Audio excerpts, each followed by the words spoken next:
Y precisamente eso es lo que más anhelamos al adorar, es que la presencia de Dios se manifieste. La Biblia dice en el Salmo 22 que Dios habita en medio de las alabanzas de su pueblo. Y con respecto a la presencia de Dios hay dos resultados. Hay un resultado inmediato, hay algo que sucede cuando alabamos, pero también hay un resultado continuo a partir de esa experiencia. Y un ejemplo de esto lo vemos en la vida de José. La Biblia dice que Dios estaba con José y por eso a él todo le salía bien. Entonces esa presencia de Dios que estaba con José fue el resultado de su búsqueda por la presencia del Señor. Fue el resultado quizás de una vida de alabanza y adoración. Pero hoy quiero hablar es de el resultado inmediato, lo que sucede cuando alabamos al Señor, cuando nos venimos aquí a reunirnos. ¿Qué hace Dios en respuesta a nuestra alabanza? Pues en primer lugar, adoración. Cuando nosotros adoramos a Dios y Él se manifiesta, Él pone en nosotros un deseo por seguirlo adorando. Y esto no es algo innato. En ninguno de nosotros está el deseo de seguir adorando a Dios o de adorar a Dios. En ninguno de nosotros está el deseo de venir aquí hoy un día lluvioso. Si usted vino fue porque se dejó traer por el Espíritu Santo, porque en nuestra naturaleza no está el deseo de adorar a Dios. Nosotros hubiésemos preferido quedarnos en la cama o estar ahí echados viendo televisión o quizás ir de paseo.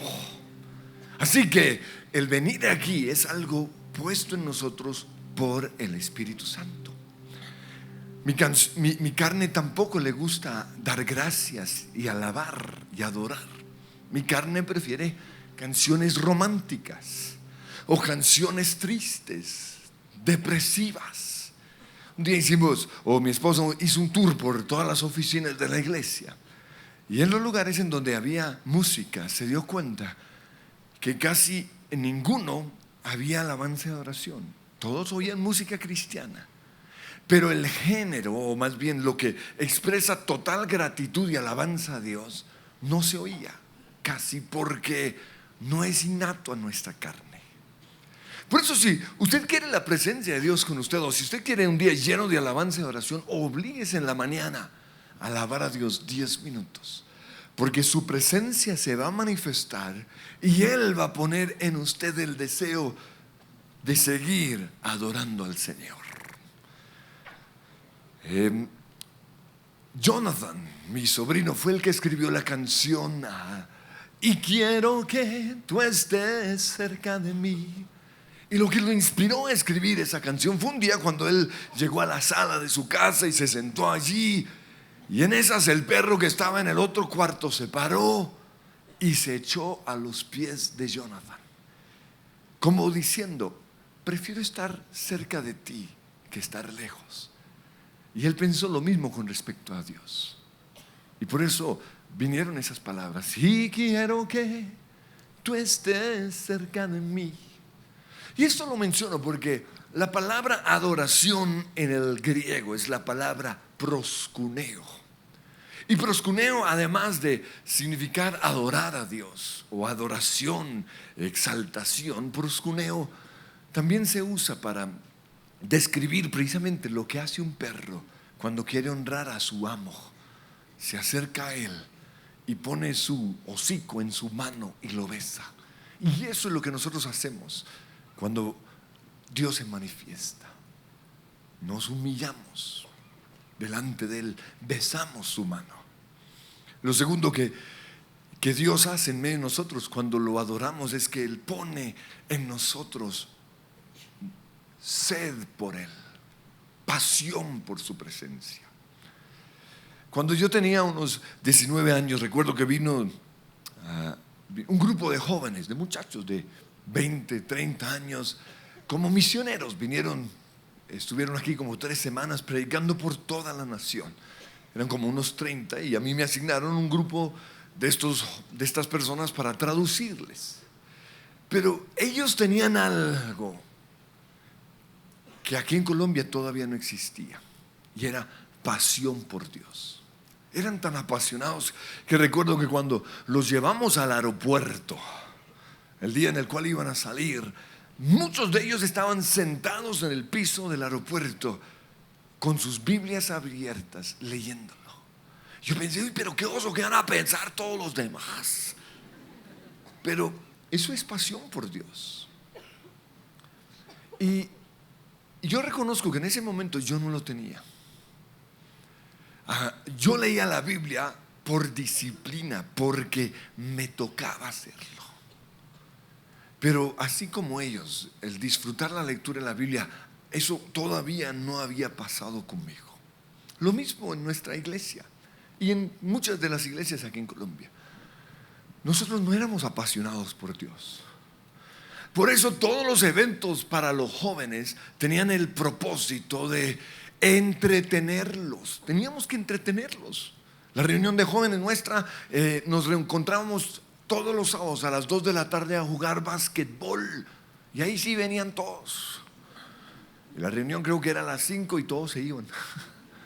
Pero buscábamos de todo para entretenerlos. Por eso se inventaron las fogatas, los campamentos, el invitar grupos musicales, porque a los jóvenes había que entretener su carne, porque no había pasión con Dios, por Dios. Pero Dios fue cambiando eso en mi vida personal. Hoy puedo decirles que disfruto leer la Biblia más que cualquier cosa. Es mi deleite. Disfruto adorar. Disfruto estar en la casa de Dios. Disfruto a Dios. Soy un apasionado por Dios. Y todo esto es gracias a que Él se ha manifestado en la alabanza y la adoración y ha puesto en mí sed por su presencia. Y Dios también aquí ha levantado una generación de jóvenes apasionados por Él. Y esto es gracias a dos cosas: el proceso de formación de la iglesia, pero también la alabanza y la adoración. Entonces, cuando nosotros adoramos a Dios y Él empieza a manifestarse, lo vemos como Él es realmente, porque Él es simplemente irresistible. Es como cuando un hombre conoce o ve por primera vez a la niña con la cual se va a casar. La quiere seguir viendo. Ahora todos los demás decimos, ¿pero qué le ve? Él vio algo en ella que lo volvió apasionado por esa niña. Eso mismo sucede con la presencia de Dios. Y en momentos así, uno comienza a pensar en canciones como yo quiero más y más de Cristo. Anhelo, deseo, te busco, me muero por estar contigo. Pasión por la presencia de Dios. Pero lo tercero que Dios hace en medio de la alabanza es que pone en nosotros un deseo por celebrar, por estar alegres. Miren lo que dice el Salmo 43, versículo 4. Allí iré al altar de Dios, a Dios mismo, la fuente de toda mi alegría. Si usted quiere ir a la fuente de toda la alegría, usted tiene que ir al Santo de los Santos. Que Dios se manifieste, porque Él es el único que realmente puede llenarnos de gozo. Y si usted quiere saber si Dios se ha manifestado en un lugar, porque a veces nos preguntan, bueno, ¿y usted cómo sabe que Dios está aquí? Pues una de las maneras en las cuales lo sabemos es porque de repente empezamos a sentir gozo. Y no es un gozo natural, porque quizás entramos a este lugar con problemas tristes, pero en medio de la adoración de repente viene un gozo que no es innato, no es de nosotros, es el gozo de la presencia de Dios. Y es lo que dice el Salmo 16:11: en tu presencia hay plenitud de gozo. Y yo creo que es el mismo gozo que experimenta una persona cuando está bajo el efecto del alcohol. Ahora, no tengo mucha autoridad para decir esto porque jamás he estado ebrio, borracho. O sea, ni siquiera pruebo el alcohol. No me gusta, no lo necesito. Pero sí sé que produce tanto hay un resultado negativo, pero también hay un efecto bueno. Y esto lo menciono porque en el libro de Hechos, capítulo 2, cuando la iglesia primitiva recibió el bautismo del Espíritu Santo, algunos que pasaron por ahí para criticar, porque siempre hay criticones, insinuaron que estos estaban borrachos. Y por eso Pedro tiene que decir en Hechos capítulo 2:15: estas personas no están borrachas como algunos suponen, porque hasta ahora son las 9 de la mañana. Si una persona que se emborracha a las 9 de la mañana definitivamente está llevada, ¿no es cierto? Hasta ahora son las 9. Entonces ellos tenían algo especial. Era el fruto del Espíritu Santo. Y quiero que pensemos en las cosas buenas que produce el alcohol. No produce mucho malo, pero veamos lo bueno. ¿No recuerdan de su papá cuando estaba borracho o cuando estaba borracho? Una de las cosas que vemos en ellos es alegría. Están alegres al comienzo. Después sí, ¿quién los aguanta? ¿No? Pero al comienzo están alegres. Y no solo están alegres, sino que les dais que por cantar. El tipo que nunca canta, de repente le da por cantar. Lo que me muestra a mí que a todos nos gusta cantar. Lo que pasa es que alguien mató eso que estaba en usted. Pero cuando usted está bajo el efecto del alcohol y cuando usted está bajo el efecto de la presencia de Dios, ahí sí usted quiere cantar. Y eso sucede aquí en la presencia de Dios. Nos da por estar alegres, nos da por cantar. Pero no solo eso, les da disque por bailar. Muchas niñas dicen: ay, que yo soy papá, va a bailar y no sabe bailar. Pero ¿por qué le da por bailar? Está borracho. Y quizás es lo que algunos necesitan. No, yo aplaudo al único que bailó allá en Lakewood. ¿Sí lo vieron? Ese tipo divino. Yo les pregunté: ¿le dieron un CD? ¿Qué tipazo? Ahora, uno se sorprende, pero es que en pocas iglesias la gente baila. Aquí, fruto de la presencia del Señor y el proceso de formación, se ha vuelto a recuperar al niño que mataron. Porque esa es otra de las características del alcohol o de las cosas positivas del alcohol. Y es que vuelve a salir el niño que enterraron. Y por eso vemos a estos hombres, no, que en su vida diaria parecen unos amargados, pero cuando están bajo el efecto del alcohol parecen niños. Y es algo lindo. Yo recuerdo que cuando viajaban todos los días en bus 1 hora, me daba gusto cuando se subía un borracho. ¿Por qué? Porque me alegraba el viaje. El tipo ahí: no tengo edad. Y hablaba con todo el mundo. Estaba feliz. Tristemente llega a la casa y le da una tunda a su mujer. Porque es el problema malo del alcohol. Pero todo lo bueno, todo el efecto positivo del alcohol sucede cuando estamos aquí en la presencia del Señor. Les da por amar a todo el mundo. Empiezan a abrazar, ¿o no? Otra cosa linda es que se vuelven dadivosos. Ahí están los hijos: ven, mi hijo, ven. Y le da de ahí 500,000 pesos a cada uno. Lo que pasa es que también le gasta trago a todo el mundo y llega a la casa sin un peso. Se vuelven extrovertidos. Se vuelven, o de repente tienen agallas, están listos a enfrentar a todo el mundo. Esto es lo bueno del alcohol. Pero sabe que una de las razones por las cuales nosotros no tomamos es porque no lo necesitamos. Porque si yo quiero experimentar el gozo o el efecto positivo del alcohol sin lo negativo, lo único que tengo que hacer es alabar y adorar.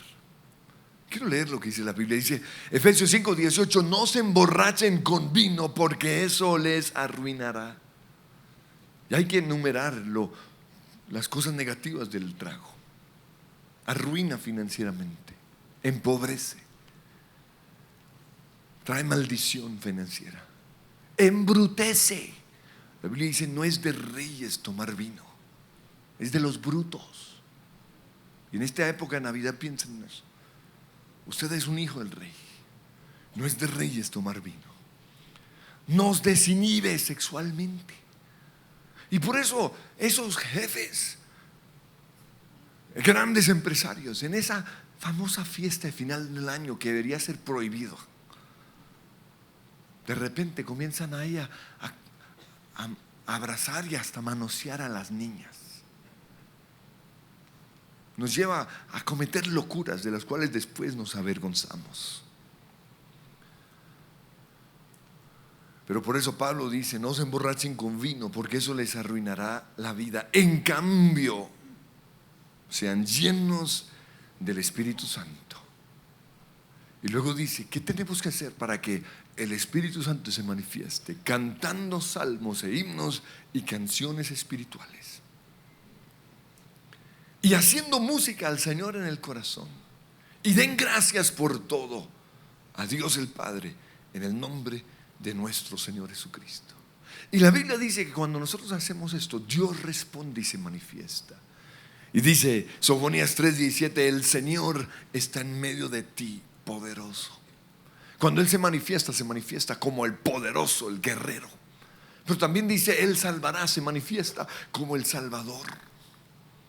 Pero dice: se gozará sobre ti con alegría. Cuando Él se manifiesta, Él se goza sobre nosotros y empezamos a experimentar alegría. Callará de amor. Pero luego también dice: se regocijará sobre ti con cánticos. Recuerde lo que prediqué hace un tiempo: cuando Dios está alegre, se pone a cantar porque le gusta. Pero aquí la palabra se regocijará en el hebreo es mucho más que lo que nos pusieron en el español. Porque yo no sé por qué a veces los traductores como que fueron muy religiosos y no pusieron siempre la frase completa. Simplemente pusieron se regocijará, pero en el original la palabra que se usa allí es la palabra gul. Y gul significa que se emocionará tanto, sentirá tanto gozo, que empezará a dar vueltas. O también dice: sentirá una emoción tan fuerte, o estará bajo la influencia de una emoción tan grande, que por eso empezará a dar vueltas. Y eso es lo que le sucede a Dios cuando nosotros adoramos. Está la emoción que Él siente, que empieza a dar vueltas de gozo, como un niño. Y si usted es sensible, usted podrá ser parte de ese deseo de Dios de bailar, porque en su presencia hay plenitud de gozo. Pero lo cuarto que sucede es que viene un bautismo de amor. Y no sé si a ustedes les pasa. Yo no soy muy expresivo, así que digamos, uy, el amoroso, no. Pero cuando yo estoy en la presencia de Dios, me dan ganas de abrazar. Entonces ustedes pueden estar seguros que cuando me ven así muy amoroso es porque estoy bajo la influencia, pero del vino nuevo de Dios. En quinto lugar viene la unción profética. Dice 1 Corintios 14:24: pero si uno que no cree, una persona que no es cristiana, o que no entiende, o sea, no es muy conocedora de la palabra, entra a la iglesia cuando todos están profetizando. Ahora, profetizar es también alabar. Solo que hay profecía que uno proclama sobre la gente. Pero aquí, cuando Pablo está hablando de esto, no se refiere a esa clase de profecía, porque en ese mismo capítulo dice que cuando ustedes profetizan, deben hacerlo por turno. Y aquí dice cuando todos están profetizando. También Pablo dice que máximo se permiten 2 o 3 profecías por culto. Aquí dice que todos están profetizando. Entonces claramente se refiere a estar profetizando en medio de la alabanza. Entonces por eso, cuando entra un incrédulo y todos están adorando, se sentirá reprendido y juzgado por todos. Ahora, eso no quiere decir que todos empezamos a decirle: pecador inmundo, hijo del diablo. No. Aquí dice se sentirá, no dice se le dirá. Se sentirá por el manto profético que viene. Y los secretos de su corazón quedarán al descubierto.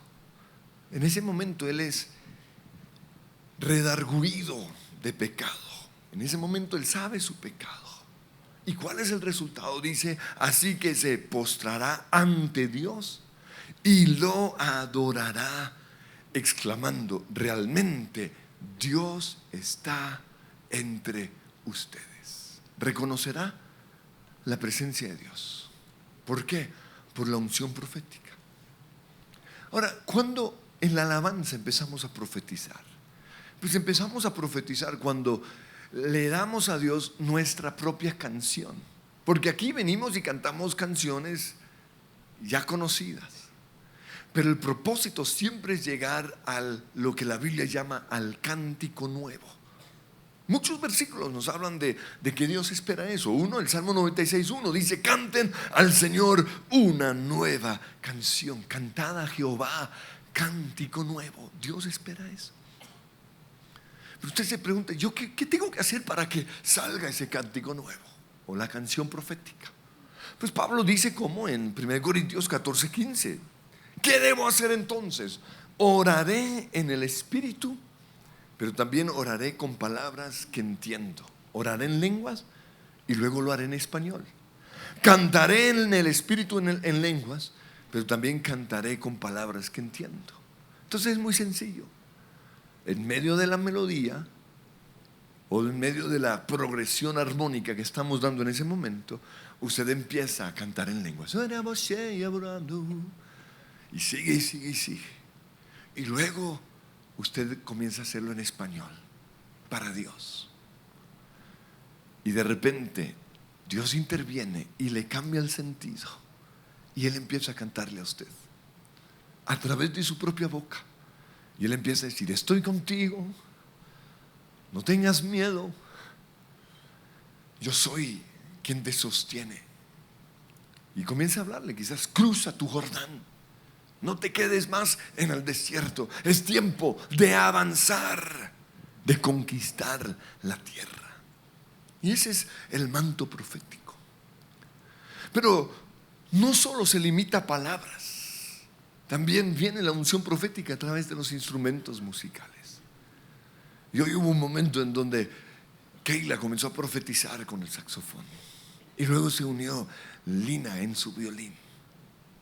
Y si usted es sensible a través de eso, de ese manto profético, Dios le está sanando, Dios le está hablando, Dios está rompiendo sus cadenas, Dios está revelando a su vida. Dice en 1 Crónicas 25:1: para el ministerio de la música, David apartó a los hijos de Asaf, Emán y Jedutún, los cuales profetizaban, acompañándose de arpas, liras y címbalos. Yo veo una y otra vez que la profecía en el Antiguo Testamento no se limitaba solo a palabras, sino que sucedía a través de los instrumentos musicales. Pero en sexto lugar, lo otro que sucede cuando Dios se manifiesta es que Dios cambia nuestras vidas. En 1 Samuel capítulo 10 vemos que Samuel ungió a Saúl como rey, pero Saúl era un inepto. No tenía lo que se necesitaba para gobernar. No era sabio. Y además estaba lleno de complejos, en un acomplejado. Él mismo dijo: ay, pero si yo soy de la tribu más insignificante y de todos yo soy el menos. Y por eso fue necesario que él estuviese con la compañía de profetas. Era necesario que viniera a la iglesia. Ay, si nuestro alcalde viniera a la iglesia.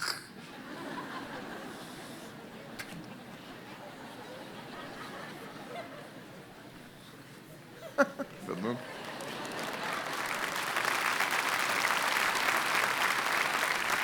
Miren lo que sucedió. Dice lo mandó por eso a la iglesia, digamos, al lugar de su presencia. Y dice, al entrar, le dice Samuel: te encontrarás con un grupo de profetas que bajan del santuario en el cerro y vendrán profetizando, precedidos por músicos que tocan liras, panderetas, flautas y arpas. Y entonces el Espíritu del Señor vendrá sobre ti con poder, y tú, le dice a Saúl, profetizarás con ellos. Te unirás en las alabanzas y en la adoración. ¿Y qué sucederá? Dice, y serás una nueva persona. Y eso pasó.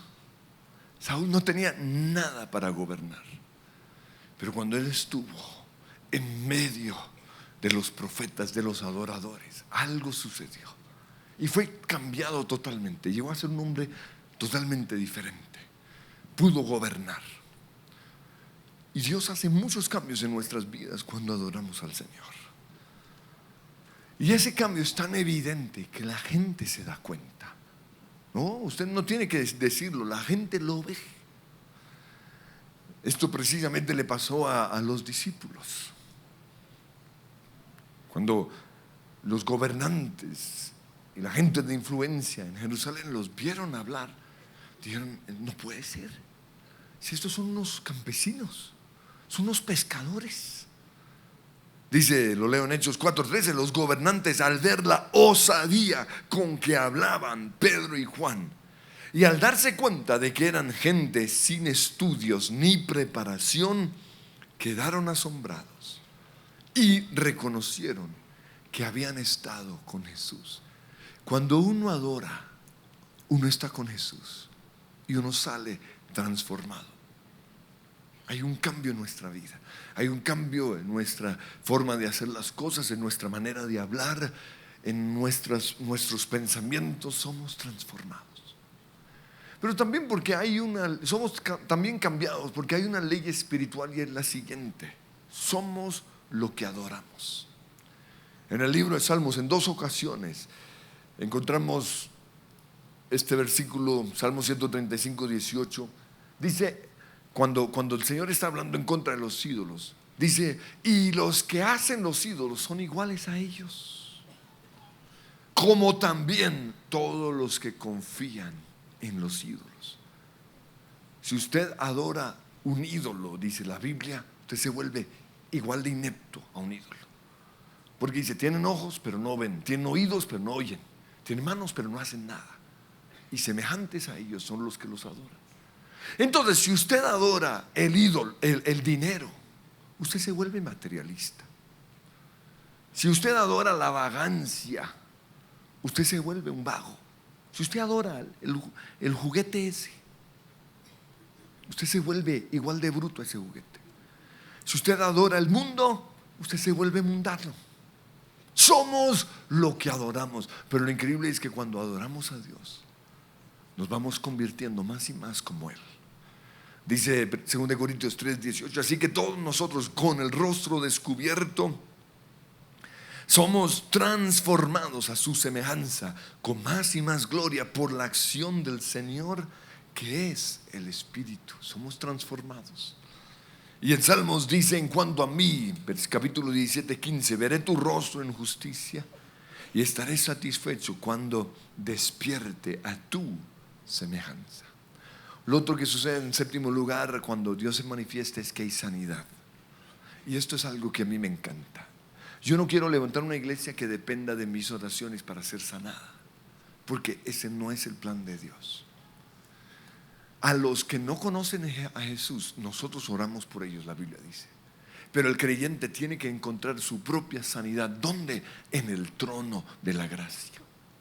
Y Jesús le dijo algo a los discípulos. Cuando los vio así medio achantados porque ya Jesús se iba a ir, Él les dijo: yo no los voy a dejar.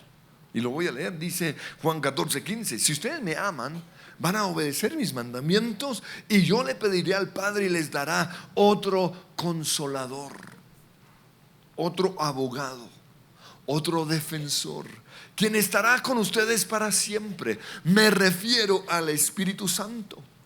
Y luego en el 18 él dice: yo no los abandonaré como huérfanos, sino que por medio del Espíritu Santo vendré a ustedes. Y vendrá a ¿qué?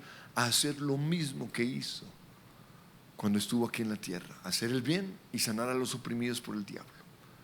Entonces, en medio de la alabanza, usted tiene que cerrar sus ojos y creer que Jesús está aquí, porque Él está. Pero también creer, así como creyó la mujer que fue sanada del flujo de sangre, que Él lo va a sanar. Lo único que usted tiene que hacer es tocar el borde de su manto y recibir por la fe su sanidad. Porque si hay algo que Dios hace en medio de la alabanza, es sanar a los enfermos. Pero lo otro que hace, en octavo lugar, es atraer a los perdidos. Y muchas veces erradamente creemos que a una persona nueva, una persona que invitamos, lo más importante es que oiga la predicación, y no es así. Todo lo contrario, a veces cuando yo predico es cuando más se me sale la gente. En cambio, en medio de la alabanza, Dios empezó a tocarlos. Y es lo que el Señor nos promete en el Salmo 40, versículo 3. El salmista dice: puso luego en mi boca cántico nuevo, alabanza a nuestro Dios. Verán esto muchos y temerán, o creerán, confiarán en el Señor. Cuando una persona experimenta la presencia de Dios en medio de nosotros, comienza a quebrantarse. Y como vimos antes, cuando todos estamos profetizando a Dios, de repente se sentirá convencido de su pecado, y dice: se arrodillará en medio de nosotros, reconociendo que Jesús es el Señor. Pero en noveno lugar, lo otro que sucede en medio de la alabanza y la adoración, cuando Dios se manifiesta, es que hay guerra espiritual. Dios viene y pelea nuestras batallas. Dios enfrenta a nuestros gigantes. David sabía esto. Por eso David se enfrentó a Goliat sin temor alguno. ¿Por qué? Porque aunque él era chiquito, aunque él no era un gran guerrero, él confiaba en el nombre de Dios. Y por eso a Goliat le dicen en 1 Samuel 17:45: tú vienes a mí con espada y lanza y jabalina, mas yo vengo a ti en nombre de Jehová de los ejércitos, el Dios de los escuadrones de Israel, a quien tú has provocado. Ahora, el problema con la guerra espiritual es que nosotros los cristianos somos de extremos. Un extremo es que todo el diablo, uy, el diablo se me metió, uy, el diablo me hizo caer, uy, el diablo es mi marido. Todo el diablo. Pero el otro extremo es que sacamos al diablo totalmente de la historia, y no es así. No podemos ser extremistas. No podemos llenar nuestras reuniones con puro diablo, porque él va a salir feliz. Pero tampoco podemos ir al otro extremo de ignorarlo totalmente, porque la Biblia dice claramente que al diablo hay que resistirlo, que hay que enfrentarlo, que hay una guerra espiritual. Por eso yo veo que el punto medio, lo mejor que podemos nosotros hacer, es levantar a Dios, alabar al Señor. ¿Por qué? Porque cuando nosotros alabamos a Dios sin ni siquiera mencionar al enemigo, él sale derrotado. Porque es lo que dice el Salmo 68, versículo 1: que se levante Dios y que sean dispersados sus enemigos, que huyan de su presencia los que le odian. Cuando usted levanta a Dios, el amor de Dios huye el odio. Cuando usted levanta la sanidad del Señor, huye la enfermedad. Entonces levantemos a Dios, pero conozcamos al enemigo, que es real. Porque el enemigo nos quiere a nosotros cansados, enfermos, derrotados, deprimidos, empobrecidos. Nos quiere aburridos. Quiere que estemos peleando con nuestra esposa todo el tiempo. Quiere que vivamos amargados. Quiere que sintamos envidia, que critiquemos. La Biblia dice que Satanás, el diablo, viene a hurtar, matar y destruir. O sea, él quiere esto. Él quiere que la embarremos, que nos alejemos de Dios. Y desde el año pasado el enemigo ha venido atacándome a mí de una manera impresionante. Y su plan de guerra fue la parte física, que era una de mis fortalezas, o es una de mis fortalezas. Dios me ha bendecido con un cuerpo muy fuerte, pero el enemigo lo atacó. Y sé la razón por la cual me atacó, y es porque él no quería que yo predicara en las 8 reuniones. Y yo estaba dispuesto, y aún estoy dispuesto a 10. Por amor a los voluntarios no lo vamos a hacer. Yo estaba dispuesto a 10. Yo hacía cuentas de 10. Y el diablo dijo, sí, pues no. Y su primer dardo fue contra mi garganta. Porque si yo no puedo hablar, si no puedo predicar, es difícil. Y yo duré un año, no sé si supieron, un año con un tumor que al primer doctor no me lo vio. Y cuando fui al otro ya estaba tan grande que era un milagro que yo pudiera hablar. Y yo subía a predicar aquí después de hacer ejercicios en vocales o con las cuerdas vocales. Y yo oigo las predicas de esa época, sonaba. Y Dios me sanó. Era una operación riesgosa, pero protegió mis cuerdas vocales, porque ninguna arma forjada en contra nuestra prosperará. Pero entonces me lanzó a la columna, y por malos hábitos quizás tuve un nervio presionado y me estaba afectando la amniótica, si no estoy mal. No es amniótica, ¿no? La ciática. La hermana amniótica no, la ciática. Sí. Y ojo, fue un dolor que yo no había sentido. Yo comencé a amar a todos los que tienen problemas en la columna. Fue algo wow. Pero no pudo. No me sometí a la operación, decidí ir por otro camino, el quiropráctico, y hacer ejercicios. Y la sanidad ha sido buena. Pero el último ataque fue a mis tobillos. Y cuando salí a trotar, de repente me venía un dolor tal que me quería devolver.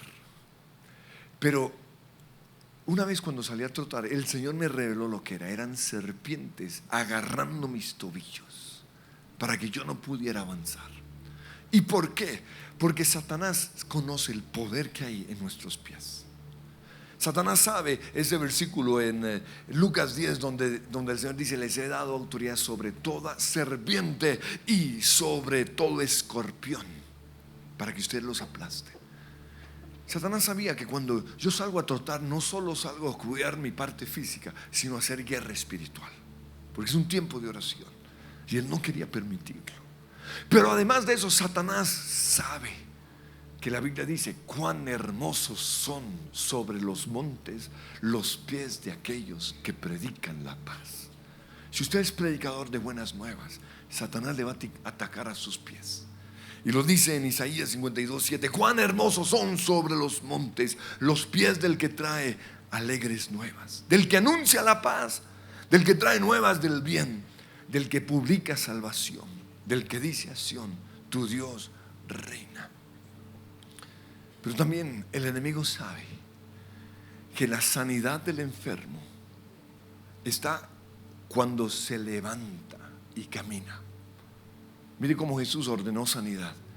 Le decía: levántate, toma tu lecho y anda. Si yo me quedo sentado o acostado, me enfermaré. El día en el cual mi papá se sentó en esa silla de ruedas, se murió. ¿Por qué? Porque Satanás sabe que mientras estemos caminando no nos puede enfermar. Por eso esa mañana, a pesar de mi dolor, seguí trotando y empecé a hacer guerra espiritual. Y yo le puedo asegurar que muchos aquí no logran saltar, ni caminar, ni danzar, porque no le han ganado la batalla a esos demonios. Pero yo quiero invitarles a que se pongan de pie. Y hoy, en medio de nuestra alabanza, vamos a pisar al enemigo. Y en el nombre de Jesús declaramos que el Dios de paz ha aplastado a Satanás bajo nuestros pies. Que Dios nos ha dado autoridad en medio de la alabanza para pisar serpientes y escorpiones, y nada ni nadie nos podrá hacer daño. Y en el nombre de Cristo Jesús, hoy nos levantamos, Señor, para hacer la guerra, para enfrentar al enemigo. Pero no queremos mencionarlo, queremos alabar a Dios, que es nombre sobre todo nombre. Hoy declaramos que nuestra confianza está en Yahweh Sabaoth, Jehová de los ejércitos, el poderoso, el victorioso, el Rey de gloria. En el nombre de Cristo Jesús, gracias Jesús. En tu presencia es donde, en tu presencia, oh Señor.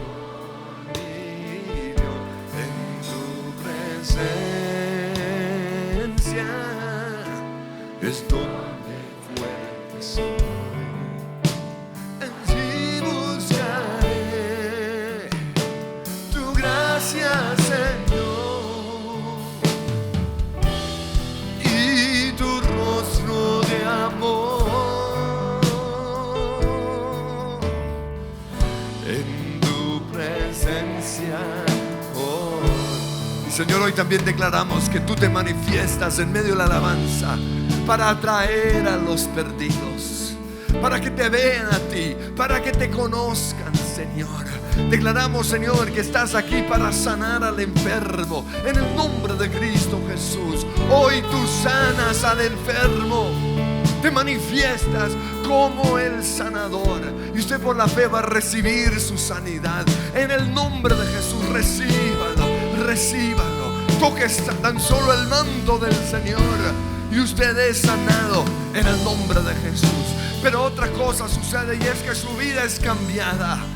Y dígale: Señor, yo amo tus atrios, yo amo el lugar de tu manifestación, yo amo tu morada, Señor. Porque cuando te manifiestas, mi vida es cambiada, mi vida es transformada. En el nombre de Cristo Jesús te doy gracias, Padre Dios. Te damos gracias, Señor, por la unción profética. Porque cuando los instrumentos empiezan a hablar, a profetizar, tú haces algo. Y hazlo ahora mismo, dale Keila. Y usted va a recibir hoy esa unción del Señor. En el nombre de Jesús.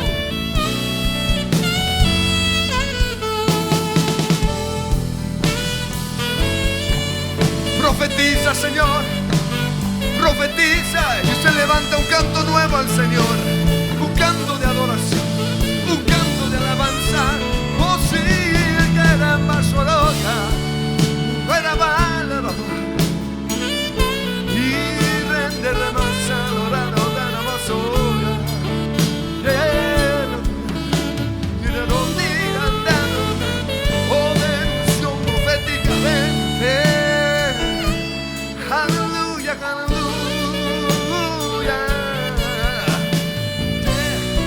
El Señor trae de tu amor. Embriáganos con tu amor. Haznos personas amorosas, no solo en este momento, sino como estilo de vida. Manifiéstate como el Dios de gozo, porque mi Dios es un Dios alegre. Mi Dios es un Dios que celebra. Mi Dios es un Dios que danza, que baila. Regocígate, Señor, en medio mío, en el nombre de Cristo Jesús. Gracias, Señor, porque en tu presencia tú me das pasión por ti. Renuncio a ser un religioso. Declaro que soy una persona sedienta de ti, sedienta de ti, sedienta de tu presencia, Dios, en el nombre de Jesús. Y pon adoración, adoración, Señor, y tu rostro de amor.